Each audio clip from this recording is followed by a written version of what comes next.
estamos? La pregunta.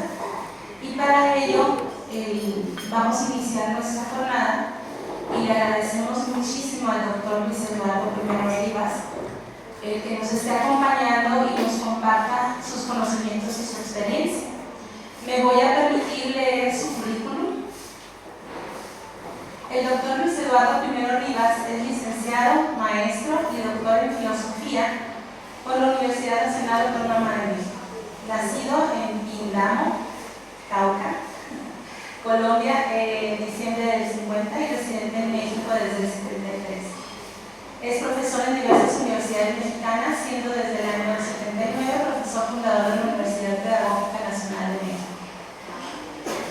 Desde el 2004 tiene el reconocimiento de investigador nacional del Sistema Nacional de Investigadores de México y su aporte más reconocido hasta el presente es destacado con el nombre de Pedagogía de lo Cotidiano.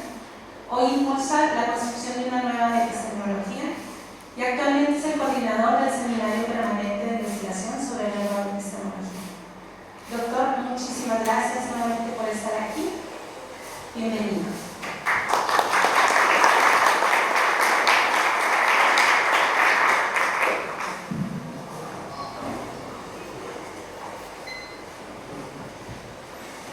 Bien, buenos días, y comienzo con una queja porque no sabía que iba a nacer y que él había nacido.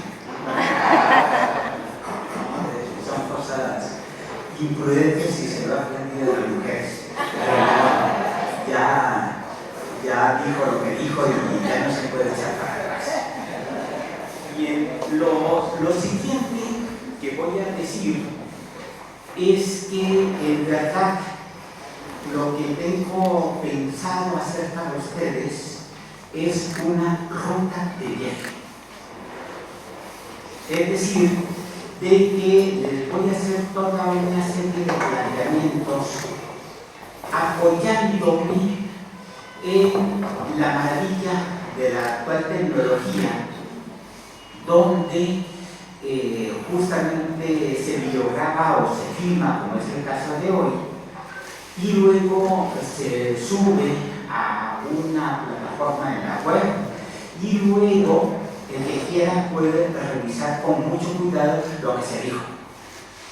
Entonces, esto es una maravilla, repito, porque cuando uno está en una conferencia, por más que tenga una computadora o por más que sea veloz en escribir, no puede captar todo, definitivo, ¿cierto? Definitivo.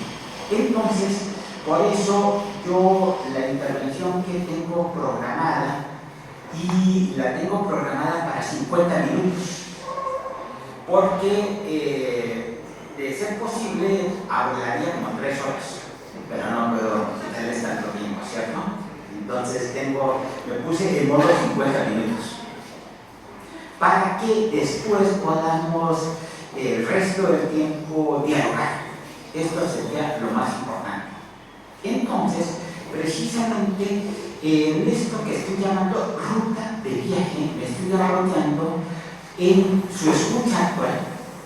Y después, si logro interesarles en toda esta propuesta, quizá seguramente pueden ir a ver el video y reconstruir con más calma todo lo que se está diciendo. Porque lo que estoy buscando realizar se va a mover en 3 momentos. El primero es una introducción donde voy a retomar lo que se hizo ayer para saber justamente un recordatorio de dónde estamos. Y luego poder situarnos en con quién estamos, que eso me pareció muy bueno, ¿sí? En el diseño de toda esta actividad me pareció muy inteligente, dividido en 3 momentos para después ver justamente qué es lo que se va a hacer. Aquí es donde yo ubico mi ruta de viaje. Sí me voy haciendo entender, espero, por las caras ya me estoy emocionando. Entonces, esto es bueno porque hasta ahora ni libros, ni artículos, ni nada,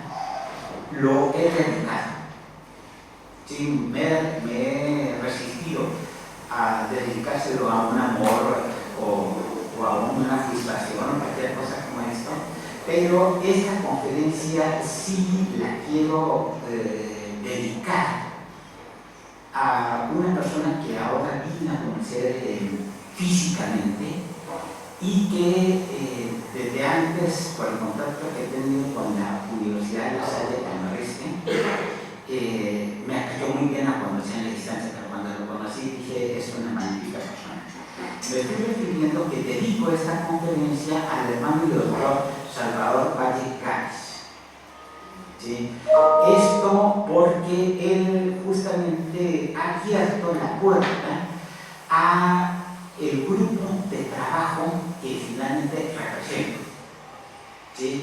Me presentaron como profesor de la Universidad Pedagógica Nacional, lo cual es cierto, y tengo el honor de ser un profesor fundador de la universidad.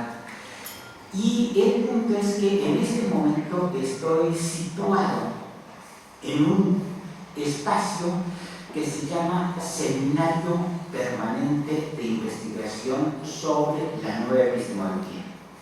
Seminario Permanente de Investigación sobre la Nueva Epistemología. Y esto es parte de mi introducción, ¿sí? De dónde estamos, ¿sí? De dónde estamos, y en este caso estamos desde un referente teórico que es la nueva epistemología. Entonces, en la introducción voy a hacer una serie de planteamientos, luego en el desarrollo voy a aplicar justamente la nueva epistemología a con quién estamos. Y por último, la tercera parte será justamente el camino posible. ¿Sí? Esas serían las tres partes con las que yo estoy trabajando ahora. Y en la introducción me estoy ubicando precisamente en el Seminario Permanente de Investigación sobre la Nueva Epistemología. La sigla, dicho en castellano, es SPINE, S-P-I-N-E. Y ese fue un invento de una persona informática que siempre está buscando palabras cortas y llamativas. Cuando nos hicieron una página web desde el año 2014. Lo pueden buscar justamente como SPINE, UPN, y esto es importante porque en el portal del SPINE tenemos libros que pueden obtener gratuitamente. Y no solamente libros, sino informes de investigación, conferencias, muchísimas cuestiones que van a ubicar precisamente las dos líneas directrices de lo que hoy les voy a plantear. La primera es la filosofía propia de la pedagogía de lo cotidiano, o la pedagogía de lo cotidiano como filosofía. Y esto lo tengo que tomar porque finalmente estamos en un encuentro universitario. Y la universidad, además de, como dijo ayer el doctor Salvador Valle, además de hacer investigación, y por eso es tan importante y estoy tan contento de estar acá con ustedes, también hacemos docencia. Y la docencia debería de nutrirse tanto con la investigación como con la difusión de muchas otras cosas, el trabajo universitario integral. Sin embargo, la cuestión docente es fundamental, porque ahí es donde se tendría que estar transmitiendo los productos de investigación y los productos de difusión. Por eso es que siempre es indispensable pensar en una pedagogía. Y mi pedagogía es la pedagogía de lo cotidiano. Después voy a explicar un poco de qué se trata justamente en la introducción. La nueva epistemología también la voy a explicar. Sin embargo, también quiero retomar justamente dónde estamos. Porque el día de ayer, el doctor Luis Mauricio Rodríguez Salazar comenzó su conferencia dándonos una clase de geometría. De alguna manera, hablar de paralelepípedos cuadrados y poliedros y toda esta serie de cosas fue justamente el recordarnos los cuestiones de geometría que también me hicieron sufrir mucho, como la matemática, ¿no? Todo ese tipo de cosas mal enseñadas Pero, traduciendo lo que él estaba revisando, es que estaba diciendo que tenemos que ponernos de acuerdo con el lenguaje que estamos usando. Tenemos que tener un común denominador en el lenguaje para que se pueda dar una buena comunicación. No sé si ustedes sacaron esa nueva conclusión, pero yo sí saqué esto. Con todos esos ejemplos y toda una serie de cuestiones muy interesantes, finalmente lo que se tiene que traducir o interpretar es que nos tenemos que poner de acuerdo con el lenguaje para poder tener una comunicación. Eso fue lo que yo interpreté. El asunto es de que también a propósito de eso, él hizo una intervención muy interesante para poder hacer una referencia a dónde estamos en la ciencia establecida y específicamente en los sistemas de evaluación de la ciencia que tenemos establecida no solamente en México, sino a nivel mundial. Y por lo tanto generó toda una serie de cuestiones sobre cómo es conseguir información y toda esta cuestión de los consorcios, toda esta parte nos da una ubicación en la ciencia establecida. Y esto es muy relevante porque podríamos hacer toda una serie de otros desarrollos. El punto es que también hizo un planteamiento sobre la ley de ciencia, tecnología y humanidades, todo lo que estuve desarrollando, y es muy importante que nos ubiquemos en que este es un proyecto de ley que justamente en este momento en el Congreso se está examinando. Y hay consultas sobre esto y probablemente si llega a salir como ley en cuanto tal será una cuestión mucho más acotada porque hay foros donde se está estudiando todo este tipo de cosas. El punto es que hay mucho más que la cuestión jurídica. Hay una política que está afortunadamente desarrollándose sobre ciencia, tecnología e innovación y humanidades, que tenemos que entender adecuadamente para poder saber dónde estamos. Y una de esas partes de la política, y este ya no es un proyecto, sino que es un hecho. La modificación en el artículo 3º constitucional, donde por primera vez en el mundo, en una constitución, se incorpora la filosofía y la enseñanza de la filosofía y las humanidades. Entonces, si estamos pensando en dónde estamos, tenemos que darnos cuenta de este cambio muy importante en la legislación y en la política nacional para poder estar en una ubicación concreta, ¿sí? Y no solamente en posibilidades. Y esto sería una cuestión importante para seguir profundizándola. No obstante, no es el tema de hoy. Hoy es con quién estamos, ¿sí? Pero yo en esta ruta de viaje lo que quise hacer es esta vinculación de ayer con hoy, porque también ayer estuvo presente, sin que fuese formulado de manera completamente clara y muy subrayada, un concepto que sé que está presente en la práctica de la Universidad de La Salle, y ahora globalizó, y toda la Universidad de La Salle, creo que tiene muy concreto el concepto de responsabilidad social universitaria. Y esto lo tiene en concreto, aunque no siempre realizado, pero es un concepto importante que anima justamente la cuestión de la educación que están desarrollando. E incluso ayer me enteré de algo sorprendente de que la Universidad de La Salle de Ciudad de Nezahualcóyotl es gratuita. Son cuestiones que tenemos que recuperar para poder pensar justamente en dónde estamos. Hay muchos factores interviniendo en eso. De pronto uno puede hacer un recorte, pero lo mejor es llegar a pensar el conjunto de cuestiones. Porque no solamente es justamente lo que dijo ayer Luis Mauricio, de la difícil condición que tenemos para publicar, por ejemplo, y que hagan una serie de evaluaciones, todo esto que se estuvo mencionando, sino también las condiciones de posibilidad de cambio en el ejercicio de la ciencia, la tecnología y la innovación el día de hoy, es decir, en esta época en México.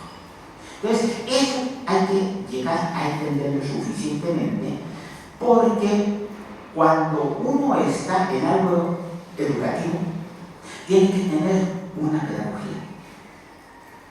Y entonces la pedagogía es simplemente la norma de la práctica educativa. No educamos porque sí, sino que educamos de alguna manera normativa. Y entonces una definición sencilla de pedagogía es esta, norma de la práctica educativa. Lo mejor es de que tengamos conciencia de la norma y qué es lo que nos está moviendo al educar. Y la tesis de la pedagogía en lo cotidiano es muy sencilla. De que hay que cambiar el concepto de educación que habitualmente tenemos, donde educación se analoga con escolaridad y por lo tanto ser educado es ser escolarizado. Si uno hace esta comprobación, la mayoría de la gente lo entiende así, sobre todo la gente común y corriente, ¿sí? Por haber ido a la escuela. El caso es de que finalmente lo importante es que entender que hay que ampliar el concepto de educación para pensar que la educación es formación para la vida. Y obviamente que no para cualquier vida, porque nadie quiere la vida mala, ¿cierto? Salvo los masoquistas y los que les gusta sufrir, que aquí no se les da a nadie esa cara, ¿sí? Sino que por el contrario, todos tienen cara de querer la vida buena. ¿Sí? Eso es un concepto que también apareció ayer como tomado, inspirado en nuestras culturas originales. Y especialmente en América Latina es esencial, es importante. La vida buena. Entonces, la educación es formación para la vida buena. Si también le podemos meter escolaridad, qué bueno. Entonces, esta es la cuestión. Y por lo tanto, la vida buena se aprende en el día a día, en lo que se va haciendo en la casa, en la comunidad, en la escuela, y eso se llama vida cotidiana. Entonces uno debería de tener una norma para vivir bien la vida y educarse en ella. Esa es la vida cotidiana. Y esto justamente nos lleva a la razón por la cual mencioné que en el artículo 3 constitucional ya se ha incorporado la filosofía y la enseñanza de la filosofía. Esto es, nunca había pasado en ninguna constitución a nivel mundial, pero ya lo tenemos en México. Y entonces, allí viene una cuestión también relevante. Yo sé que ustedes no, porque como les viendo las caras, sé que conocen muy bien lo que es la filosofía, no tienen problemas con la filosofía, ¿sí? No se angustien, pero en otro auditorio digo filosofía, o digo epistemología y se para atrás. Porque hay cierto temor, ¿sí? Sobre todo en la gente joven, hay cierto temor porque se le ha enseñado mal filosofía y epistemología. Sin embargo, la filosofía puede ser entendida como la conceptuación o la idea con la cual interpretamos la vida, el mundo y la historia. Pero hay una definición más primaria todavía, y es una norma para vivir. Así de sencillo. Nuestra filosofía es la norma con la que estamos viviendo. ¿Sí? Y todos tenemos una filosofía, aun cuando no seamos filósofos profesionales, pero todos tenemos una norma para vivir. Y esto es central. Esto es central, porque justamente regreso un poquitito en dónde estamos. Esta mañana en el website que me pusieron para que ayer pudiese, encontré en el noticiero, en la pantalla, solamente una cuestión de Televisa. Nunca veo Televisa, pero me tocó ver Televisa hoy. Y estaba viendo yo la mala onda de los doctores y todo esto, pero después, hoy, el día de hoy, entrevistaron a Carlos Salazar, que es el presidente del Consejo Coordinador Empresarial. Y este señor estuvo apoyando muchísimas cosas de López Obrador y adoptando una posición de acuerdo, de realismo, que me sorprendió mucho. Entonces, los locutores y la empresa haciendo cosas negativas y una gente de esta calidad en el poder económico de México haciendo cuestiones de conciliación. Entonces, ahí viene la filosofía. No sé si me van a entender. Una norma de vivir. Creo que sería importante que lo podamos entender, porque esta filosofía va a estar activa en la vida cotidiana. No es cuento, sino que nuestra filosofía es la que va a ser favorable o no favorable a un proceso de cambio. ¿Me voy haciendo entender? Creo que es importante, porque estoy buscando justamente expresar en mi filosofía que hoy me gusta llamarla no solamente lo cotidiano y no solamente hermenéutica analógica de la vida cotidiana, sino una filosofía primigenia. Significa que toma las cuestiones elementales, que toma lo primero, lo primigenio, lo primordial. Y entonces esto permite hacer una filosofía sencilla que pueda llegar a pensar muchas más cosas de los otros niveles de abstracción, saliendo de lo primario que es la vida cotidiana. Entonces, esto también va a llegar a impactar en lo que tengo que definir ahora, y es precisamente lo que es la nueva epistemología, que es otro de los lineamientos que me conducen en toda esta idea que les estoy ofreciendo.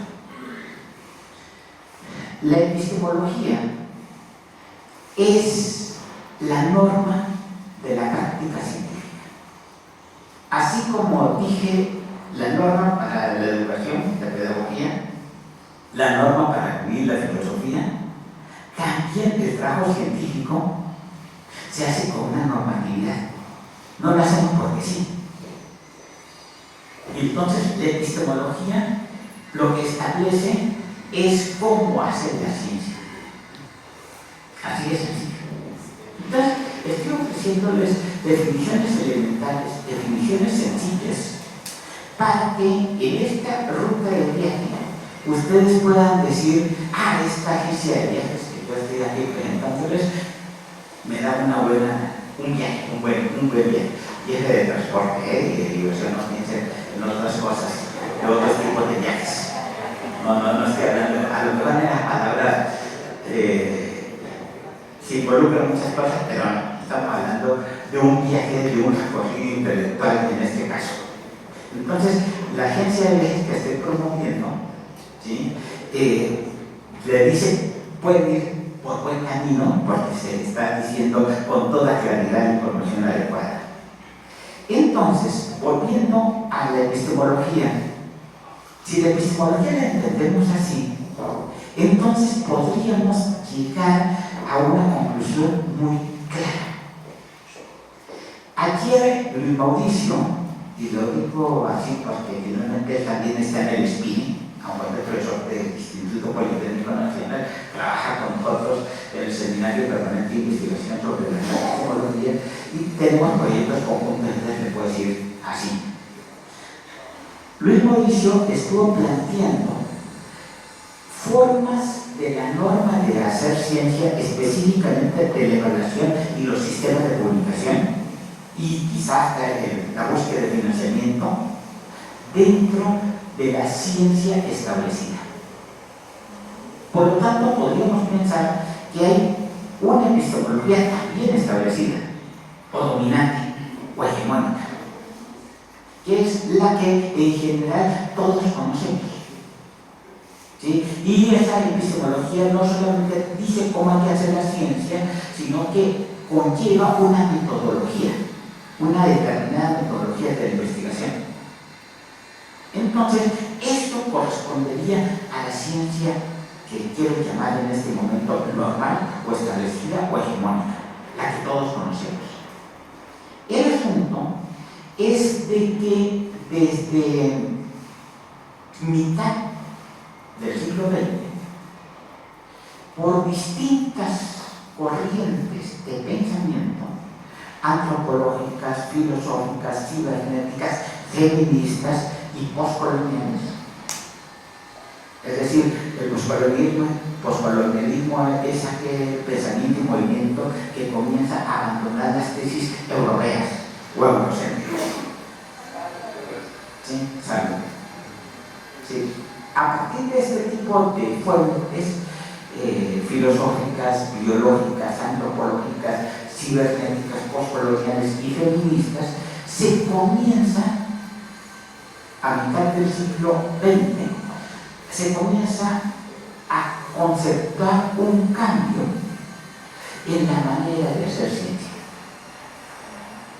Y esto va a conllevar precisamente una crítica a la ciencia convencional, normal o hegemónica. Y en 1960, un físico norteamericano escribe un libro que con seguridad ustedes conocen, que es La estructura de las revoluciones científicas, de Thomas S. Kuhn. Seguro que lo han conocido de alguna manera. Y en este año de 1960, que es la publicación en inglés de ese libro, Kuhn lo que hace es sistematizar el cambio que se está dando en la cuestión científica, y por lo tanto él va a establecer el concepto de ciencia normal y una ciencia nueva, o una ciencia que está comenzando a surgir a partir de una serie de cambios que él va a estar reseñando especialmente desde la filosofía de la ciencia. Desde la filosofía de la ciencia. Lo que él es físico, pero lo que le va a interesar especialmente es el cambio de la filosofía de la ciencia. Y por lo tanto, él va a mostrar justamente que la ciencia normal ha establecido un paradigma y está comenzando a surgir un nuevo paradigma, y eso es precisamente el cambio hacia una ciencia nueva. Ese libro ha marcado historia, la estructura de las revoluciones científicas, y por lo tanto ha generado toda una serie de reflexiones tanto en filosofía de la ciencia como en muchas formas de la práctica científica. Y en el año 2011, un filósofo mexicano con el que trabajo desde hace muchos años y que espero que lo conozcan, porque como no está aquí voy a decirle algo que no le gusta que te diga.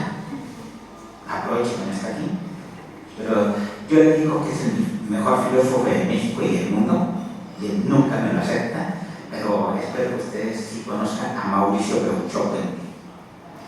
Mauricio Peuchot es una figura mundial, y en el año 2011 pensamos que sería muy bueno comenzar a sistematizar todos los cambios epistemológicos y escribimos un libro que se llamó Perfil de la Nueva Epistemología.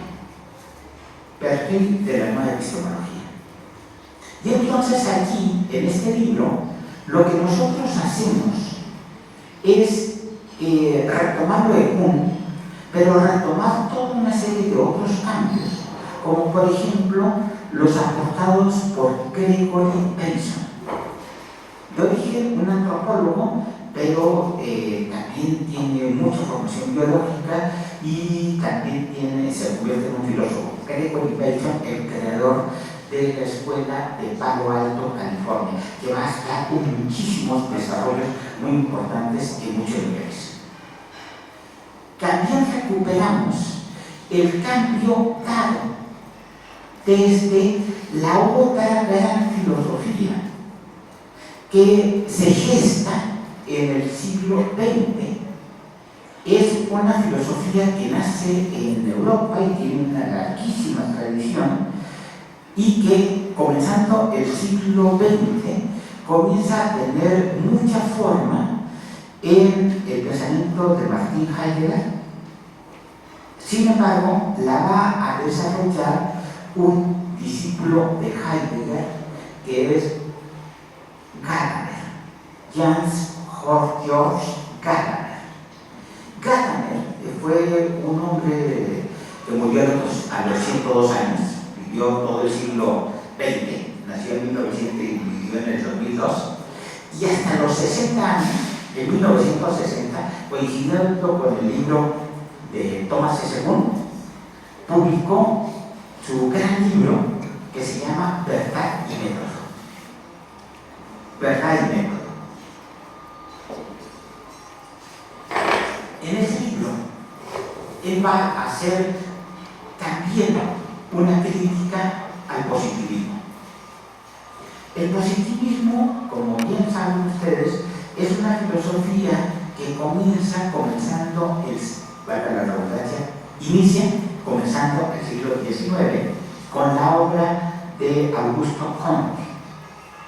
Pero va teniendo toda una serie de desarrollos en el siglo XIX, donde se va a juntar luego con el empirismo inglés y finalmente va a ser una mezcla que en el libro Perfil de la Nueva Epistemología le hemos llamado positivismo realmente existente, porque no corresponde al positivismo que pensó Comte, ni los discípulos directos de Comte, ni la tercera generación de los kantianos franceses, sino una mezcla con el empirismo inglés y muchas otras cosas. Y aquí justamente proponemos el concepto de positivismo realmente existente, que es el que va a permitir crear lo que todos conocen y que los hicieron muy probablemente sufrir desde que estaban en la primaria: el método científico de investigación. ¿Sí? Les enseñaron el método científico de investigación desde la primaria y con todas las características. Eso crea una ciencia realmente existente, una epistemología de igual tipo, y tanto Kuhn como Gadamer en este libro comienzan una crítica sistemática contra eso.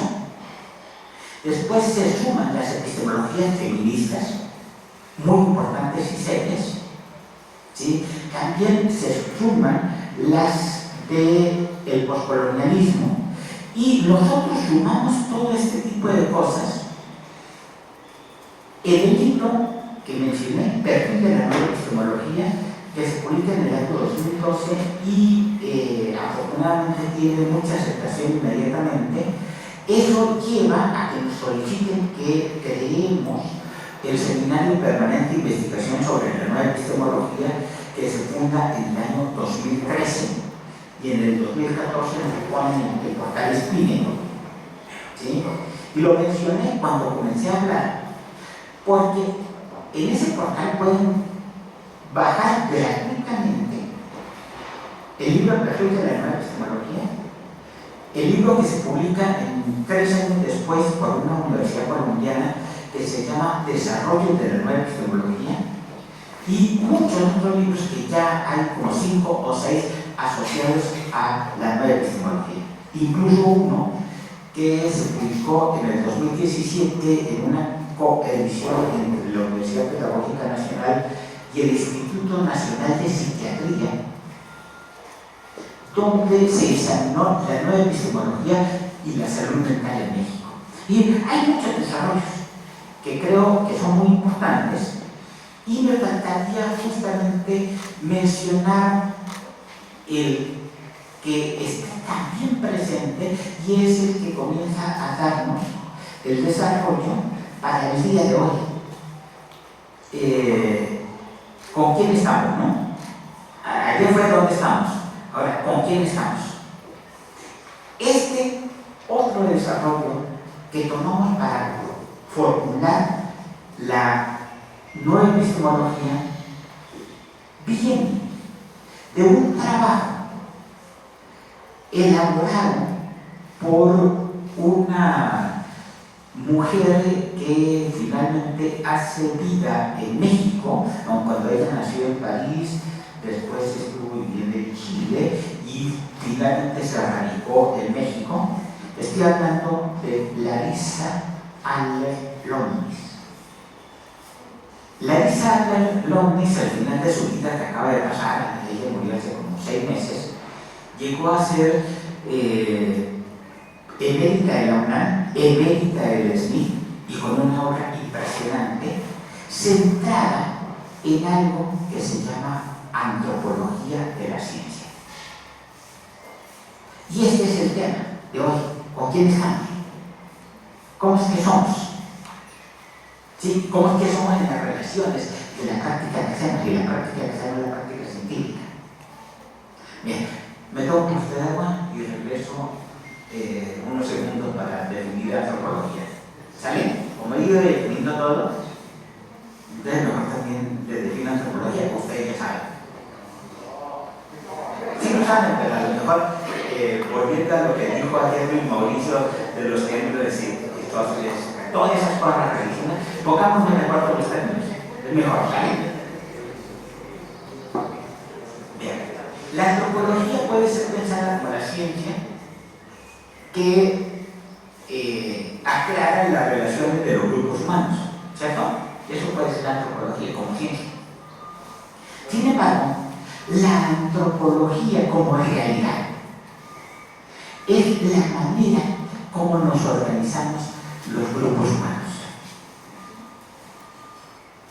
¿Qué claves nos damos para organizarnos?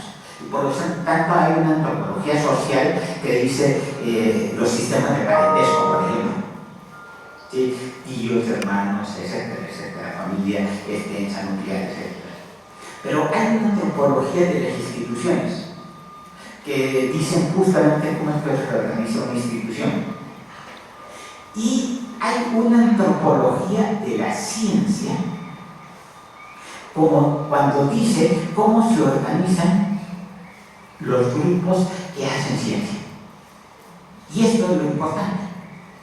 Ya llegamos precisamente a que la ciencia, en términos de realidad, no se hace como un ejercicio individual. Un científico en solitario que está en su laboratorio o en su cubículo o en el campo haciendo solito las cosas.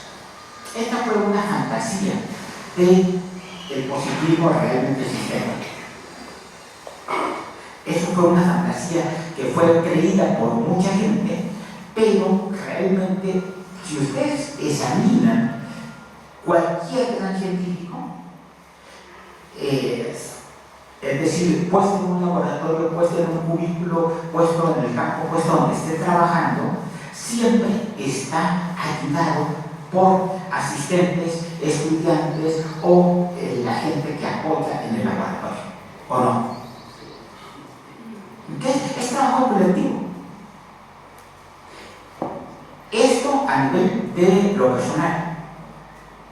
El asunto es que ese científico tampoco salió de nada, sino que salió de un científico que lo formó y está en activo en reunión con científicos. estoy hablando de cosas reales, ¿no? Entonces esto es muy importante porque justamente nosotros lo que tenemos que hacer es generar redes científicas, que esto es un tema del encuentro de ustedes, que comienzan por equipos de trabajo. Y es la unidad fundamental de la antropología, ¿no? Un equipo, cuando es una familia, por ejemplo, ¿sí? Un equipo de trabajo, ese equipo de trabajo se tiene que extender a un grupo y ese grupo se va a insertar a una comunidad. Entonces, son cuestiones antropológicas que normalmente nosotros las dejamos de pensar a cuando necesariamente los actuamos. Entonces, es muy importante porque precisamente ustedes lo que tendrían que hacer es hacer equipos de trabajo con sus estudiantes, con sus compañeros, y acá ya me dio mucho gusto, todos los carteles que tienen acá, lo que están mostrando es eso, equipos de trabajo. Bueno, yo hablo de antropología, de la ciencia, y dije, equipo, grupo, comunidad. Y esa comunidad, entonces puede ser la Sayana, o la comunidad de la Salle, para que puedan tener lo que ayer oía, palabra, y puedan decir, no solamente en la difusión, sino en la publicación. Esa es una cuestión de antropología de la ciencia. Entonces, esto puede tener mucho más desarrollos, como por ejemplo, que los estudios que tenemos permiten mostrar cómo es que se integran los equipos. Y un equipo se integra precisamente la mayoría de las veces desde el pescar. Déjenme usar un término de la pedagogía cotidiana, porque la pedagogía cotidiana también es pesquera. Y pescamos a los que se dejan pescar para meterlos al equipo de trabajo. Se entiende la metáfora, ¿no? Y ustedes también deben de estar pescando a sus buenos estudiantes, ¿sí? Para hacer equipo. ¿Sí? Entonces uno pesca a un estudiante y ese estudiante tiene que comenzar a estar ahí de machetero, ¿no? De estar de chichín, de estar en lo más bajo. Y si él la va haciendo, va a ir subiendo, y la antropología de la ciencia también establece mecanismos de promoción. Y después, también lo que sigue, si lo pescamos en licenciatura, cómo hizo la maestría, el doctorado, y así sucesivamente. Son cuestiones muy importantes, pero también tienen que ver con cómo nos vinculamos con otros, no equipos, sino otros grupos de trabajo, y qué alianzas se van haciendo. Alianzas profesionales, alianzas de trabajo, apoyos, y toda una serie de cuestiones que al fin de cuentas sería muy difícil llegar a desarrollarlas completamente, pero al fin de cuentas en el portal de Spine pueden bajar toda la información donde pueden ver todo esto ya expuesto por escrito. Porque justamente la última parte de toda esta cuestión tiene que ir hacia qué es lo que vamos a hacer, o en esta ruta de viaje, a qué paraíso tropical podemos llegar. Es decir, lo estoy viendo para metáfora el paraíso tropical, porque a poco no le gustaría estar en 8 días o en un mes en el Caribe. Y no en Cancún, porque muchos fracaso, ¿no? Sino en el Caribe cubano, en el Caribe colombiano, y entonces aquí encontrar cosas muy hermosas, mucho sol, muchas cosas buenas. Es la metáfora de que es un camino, una ruta de viaje, donde lleguen a un buen espacio de investigación. Ese es el punto. Que ustedes lleguen a un buen espacio de investigación donde sean capaces precisamente de hacer equipo, grupo, comunidad, y que justamente en el trabajo colectivo y en el pensamiento colectivo llegar a producir mucho conocimiento. Y entonces esto va a impactar no solamente en su filosofía como norma de vida, sino también en su norma pedagógica y en su norma metodológica. Muy probablemente, si pueden hacer este recorrido completo, para llegar a pensar que efectivamente hay activa una nueva epistemología, y no porque Mauricio Beuchot y yo la formulamos, sino porque tuvimos la inteligencia de sintetizar muchas cosas que había. ¿Me hago entender? Y esto es lo importante. ¿Sí? Lo que pudimos fue sintetizar toda una serie de cosas muy importantes donde nos dicen que ya hay una nueva manera de hacer la ciencia y es una manera mucho más productiva en todos los sentidos, pero también en la cuestión metodológica. Es decir, ya ojalá puedan comenzar a examinar nuevas metodologías de la investigación científica que ya no se corresponden con el método científico de investigación, que fue un producto muy fuerte del positivismo realmente existente. Y el positivismo realmente existente no solamente está rechazado por todas estas tendencias que ya les dije, sino justamente por una gente tan importante como Gadamer, que llega a crear la hermenéutica filosófica, y la hermenéutica filosófica es la filosofía del siglo XX, y al fin llega a generar dos grandes corrientes filosóficas: la que defienden al positivismo realmente existente y a una metodología única, y que se llama universalismo, y los que se oponen a esto, que serían los posmodernos. Y entonces eso va a generar una hermenéutica equívoca, hasta que Mauricio Beuchot, en el año de 1993, precisamente aquí en Cuernavaca, en un Congreso Nacional de Filosofía que se hacía en Cuernavaca, propuso la tesis de la hermenéutica analógica. Y entonces la nueva epistemología también tiene un fundamento muy fuerte en la hermenéutica analógica, que es la filosofía que en su momento pensó Mauricio Beuchot. Y después, en la alianza que yo tengo con él, le metimos la vida cotidiana, y hoy la gran idea es la hermenéutica analógica de la vida cotidiana.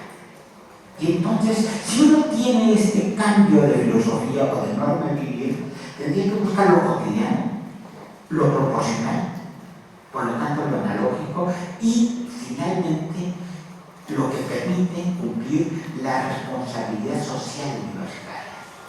No podemos seguir haciendo trabajo universitario sin vinculación social y sin vinculación histórica, como si estuviésemos en una burbuja al margen de la sociedad. Sino, justamente tenemos que hacerlo de tal manera que efectivamente el paper no importa, sino los resultados del paper. No los resultados para puntos y que te suban de nivel en el SNI, sino lo que uno está diciendo que llegue a impactar al servicio de la sociedad. Y como la sociedad es una cosa gigantesca, entonces podríamos acotarlo a que lo que uno está haciendo sirve o interviene sobre una comunidad. En este caso, para mí ha sido un honor. Les agradezco a los que me invitaron, el equipo de Anabel, el apoyo del hermano Salvador Valle, para venir acá y ofrecerle esta ruta de viaje en la intención de que lo dicho impacte en la comunidad de La Salle. Entonces, con esto ya comienzo a terminar, porque podría decir muchísimas más cosas, pero yo creo que recupero una cuestión central de la nueva epistemología que viene de la hermenéutica, y es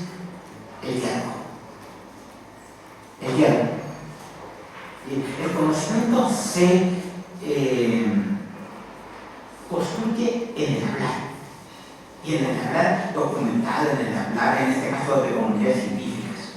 ¿Me hago entender? Entonces, por eso dije, como nueva epistemología dialógica, de pensamiento colectivo, de trabajo colectivo y con una serie de nuevos cambios que tenemos que asumir. Eso es lo que yo digo, pero lo importante ahora es la devolución que ustedes nos pueden hacer. Entonces, por aquí termino y gracias por su atención.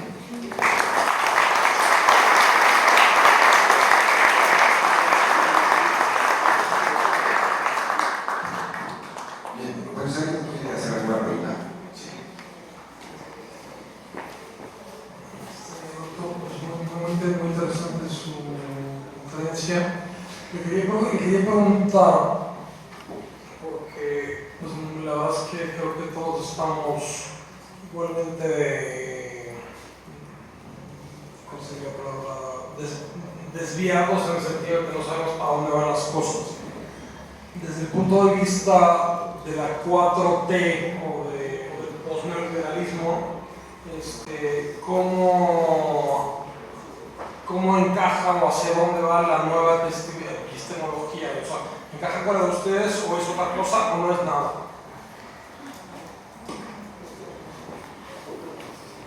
Efectivamente, yo creo que muchos estamos desviados o confundidos o ambiguos. Es decir, no se sabe muy bien para dónde va la cosa. Y entonces, por eso hoy cité la entrevista en Televisa que le hizo al presidente del Consejo Coordinador Empresarial, que es justamente Carlos Salazar. Que es impresionante. El señor no está confundido, sabe para dónde va. ¿Sí? Bueno, tiene el billete, tiene muchas cosas, pero precisamente porque tiene el billete y tiene mucho capital, tiene que saber hacia dónde va, pero claramente aliado con la 4T. Lo que digo, por lo tanto, es que nosotros establecemos nuestra ruta de viaje. Tenemos que elegir. Y en el caso de la Universidad de La Salle, yo creo que no puede haber confusión. Tienen un mensaje social, tienen un compromiso social, tienen todo un proyecto que está clarísimo. Y ayer lo que Luis Mauricio tampoco dijo es que la política hacia las religiones de López Obrador está generando mucha apertura en todos los sentidos. Entonces, hay que aprovecharlo. La otra posibilidad es que asumamos lo de Televisa, en contra, criticar, meter zancadillas y confundir. Esta sería la respuesta. Ahora, ¿cuál es la cuestión de la nueva epistemología? La cuestión de la nueva epistemología es la verdad pura coincidencia.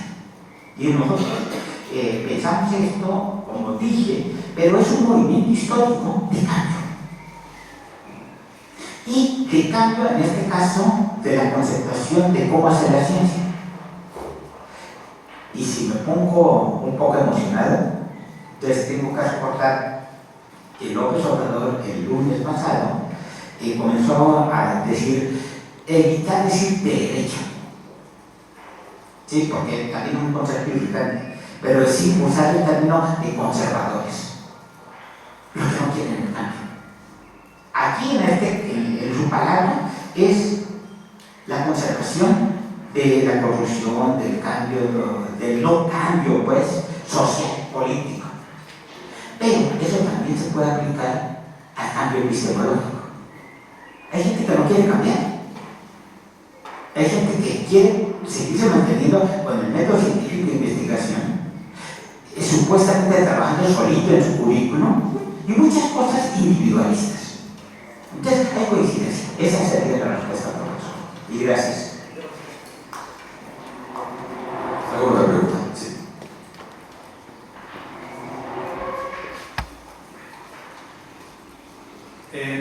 Mi pregunta va acerca con respecto a los cambios que actualmente estamos viviendo en cuanto a ciencia y tecnología, que es la cuarta revolución industrial. No la cuarta T que está viviendo en México, sino que lo referente al Internet de las cosas, a la nube, a la impresión 3D, la inteligencia artificial, la robótica colaborativa. Toda esta cuarta revolución industrial, ¿cómo encaja en esta nueva epistemología?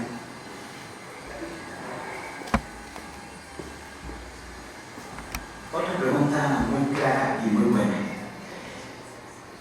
Y la voy a responder en términos de dos cosas ya dichas el día de hoy. Uno, que lo que llamé ruta del viaje, lo apoyé en la biografía o la afirmación que han hecho, que la van a poner en la nube. Y el que quiera la puede bajar, reproducir y etcétera, etcétera. Entonces, es un recurso tecnológico que estamos usando. Ese sería lo primero. Dicho conceptualmente o genéricamente, hay que aprovechar las nuevas tecnologías para poder avanzar en la construcción del conocimiento. Pero también lo que les dije es que en el portal Spine, seguramente los que ya tienen el celular en la mano lo encontraron, http://spine.upnvirtual.edu.mx. Allí pueden bajar gratuitamente todo lo que tenemos publicado. ¿Qué significa, profesor? De que estamos haciendo uso de la nueva tecnología, en este caso la nube, por ejemplo, pero no solamente la nube, sino todas las posibilidades técnicas que hay, ¿sí?, para aportar a la ciencia gratuita, libre y abierta. La idea de filosofía social de la nueva epistemología es que la ciencia tiene que ser gratuita, abierta y pública. Por lo tanto, el que quiera bajar los libros, ahí está, no les cobra nada. ¿Sí? Entonces, poquito a ahondar sobre esto, pero la respuesta es esa, ya tenemos que aprovechar todo lo que tenemos para impulsar construcción de conocimiento colectivo. Y el otro ejemplo, con esto ya termino para dar su respuesta. El miércoles de la semana pasada, en el SPIN, hacemos reuniones cada 14 días. Ya habíamos terminado, pero resulta que por la cercanía de esta reunión aquí en Cuernavaca, los profesores de la Universidad de la Salle del Noreste quisieron estar con nosotros para mostrarnos los desarrollos que hacen allá de lo que nosotros estamos trabajando como equipo. ¿Sí? Y ellos también son parte del SPINE. Y entonces el que pudo estar físicamente en el seminario fue el profesor Alejandro aquí presente, pero los demás estuvieron por una videoconferencia. Tecnología que es muy importante y esa es la respuesta, profesor. Ojalá sea buena.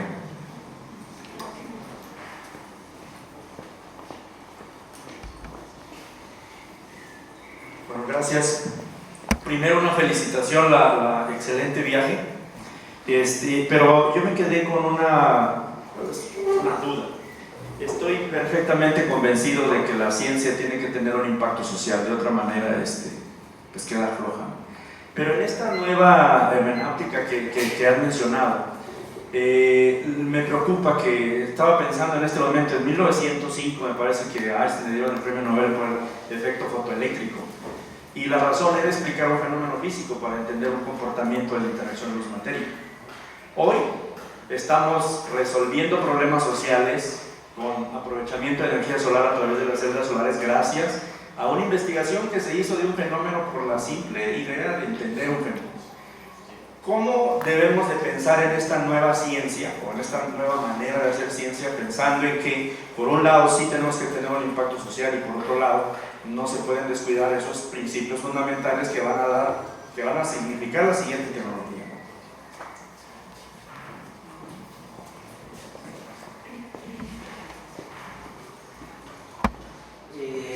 Ayer nos conocimos y sé que es uno de los pocos es mi nivel 3 que tiene acá en la universidad. ¿Sí estoy correcto? Bueno, entonces así es como una palabra de santo, porque ya ven que tenemos una jerarquía de estas cosas. verdad, estamos en la antropología, la ciencia sí es, ¿no? Así se ha convertido esta cosa horrible. ¿Sí? Pero independientemente de eso, la pregunta es muy buena, porque la nueva epistemología es finalmente epistemología, a pesar de que tenga toda una serie de características para la mejoría del pensamiento. Y como no es como epistemología, tiene que reconocer la clasificación de la ciencia. Y hay una primera ciencia que se tiene que hacer, que es la ciencia básica. Sí, la ciencia que se está pensando en los laboratorios o en los cubículos y que todavía no ha salido al conocimiento de la gente o a la aplicación de la ciencia aplicada. ¿Sí? Y el otro gran factor es la innovación. El punto es que ni la innovación ni la ciencia aplicada se puede hacer sin ciencia básica. Y esto es muy importante. Pero también me permite recordar una cosa que se me olvidó decir. Y que puede hubiese sido mejor, pero no modo se me olvidó. Pero su pregunta, señor Santo del SNI. No es bueno. Yo digo que estoy en el SNI del 2004 porque me da pena decir que soy SNI 1. Precisamente por lo que ayer decía Luis Mauricio, ¿no? Es decir, nunca me han dejado subir porque además lo que yo digo no les gusta y un montón de cosas, pero no, pues finalmente estoy así como de los monaguillos de los pero en fin, bueno, lo que se me olvidó decir, pues, pero viene bien con la ciencia básica, es de que tenemos que tener en cuenta una clasificación del trabajo de investigación.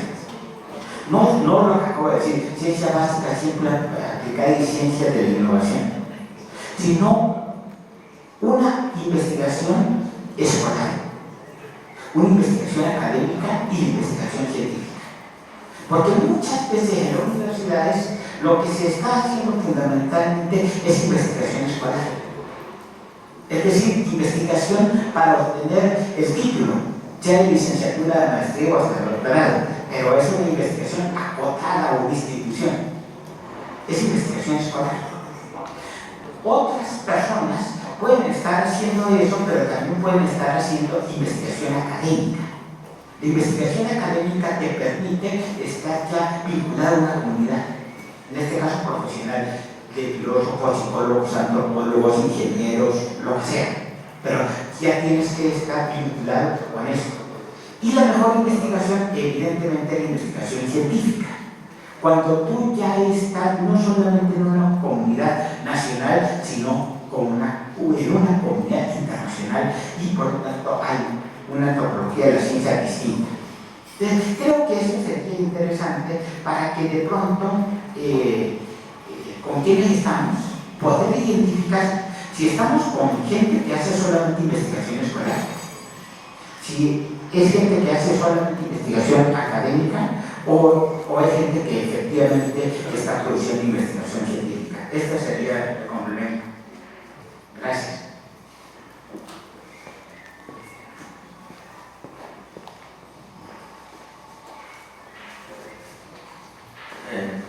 Buenos días a todos. Muchas felicidades por el excelente trabajo. Realmente me encantó la plática. Mi pregunta o comentario también a lo mejor va un poco en este sentido de que a mí me da a veces la impresión de que este enfoque de que tienes que tener un impacto directo inmediato, más bien ese es el punto aquí, ¿no? ¿Cuándo va a ser ese impacto que está teniendo tu investigación? Porque al final pues el simple hecho de adquirir conocimiento pues ya estás generando un impacto, ¿no? Entonces yo pienso que se podría caer en un retroceso el hecho de no darle espacio al estudio de ciencias teóricas o ciencias básicas. A mí me parecería un retroceso, me haría retrocederme a la época medieval donde solamente los ricos tenían el lujo porque los demás estaban trabajando por el bien de la sociedad y solamente los ricos que tenían tiempo de estar pensando en cosas abstractas tenían ese lujo, ¿no? Y pienso que sí existe mucho ese peligro de caer en eso, donde solamente los países ricos pueden darse el lujo de contratar a gente para estar pensando en cosas abstractas. Me parece como que no un avance, sino un retroceso. Entonces, sí, bueno, nada más es una especie de comentario y, bueno, asociado con lo que comentaba ahorita, ¿no?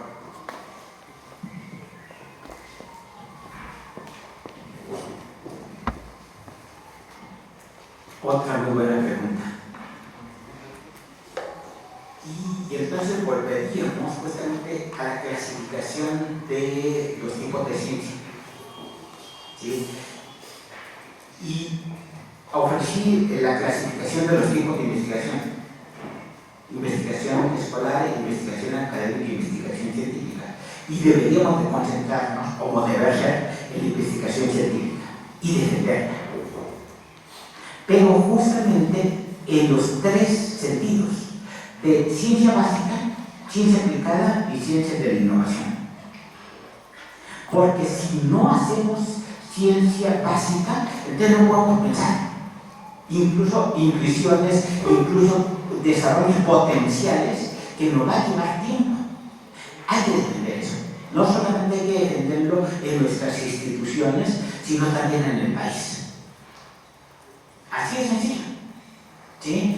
Y como sí he logrado captar la atención de ustedes, les pido permiso para cantarle un chisme. ¿Sale? En la Universidad Pedagógica tenemos el problema de muchas universidades que nos han querido quitar las becas, los estímulos y muchas cosas, lo conocen, ¿no? Bueno, el caso es de que afortunadamente en una serie de luchas ya estamos consiguiendo que el subsecretario de Educación Superior, Luciano Concheiro, comience a bajar la agresividad que ha tenido y a bajar las posiciones extremas y comenzar a apoyar que efectivamente haya arreglos. Esa es parte del chip. Pero lo otro es de que ayer nos mandaron un correo institucional donde decían que la Universidad Pedagógica Nacional estaba dedicada a formar docentes. Entonces algunos comenzamos a responder a ese correo y mi correo decía que tenemos que reeducar a los funcionarios de la Secretaría de Educación Pública para que vean, que den con la realidad, que se den cuenta de lo que están diciendo. Lo mismo se puede aplicar a los administradores y políticos de la ciencia. Ese es el asunto, los tenemos que educar. ¿Sí? Porque no saben muchas cosas. Esa es la respuesta. Por cuestión de tiempo le agradecemos al doctor Luis Alberto.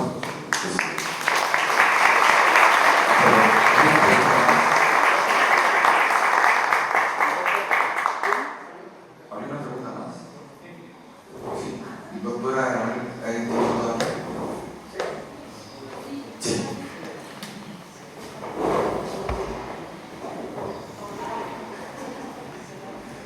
Hola, buenos días. Bueno, tuve duda de lanzar mi pregunta. Muchas veces son un poco incómodas. Yo siempre, cada vez que toco una nueva teoría o desarrollo algún producto o investigación, yo siempre digo que es lo mejor, ¿no? Pero siempre tengo una etapa de autorreflexión, una reflexión interna, ¿no? Una autocrítica. Por la nueva epistemología de la modernidad, yo sé que ninguna teoría es perfecta. ¿Qué autocrítica se puede hacer usted por respecto?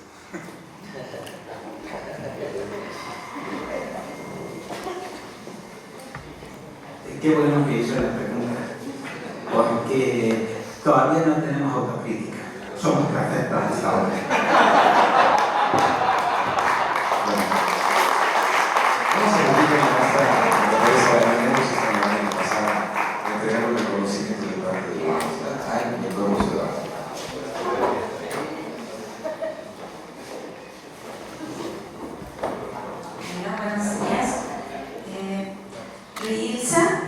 Salle, Red de Universidades de México, otorga el presente reconocimiento al doctor Luis Eduardo I. Rivas por impartir la conferencia Investigación de Vanguardia durante el segundo encuentro de investigadores lasallistas, el cual se llevó a cabo los días 2, 3 y 4 de julio del presente año. Firman Dr. Salvador Valle Gámez, rector de Universidad La Salle Noroeste, y la doctora Mariana Belco Barrubias Díaz Couder, coordinadora RIDIS.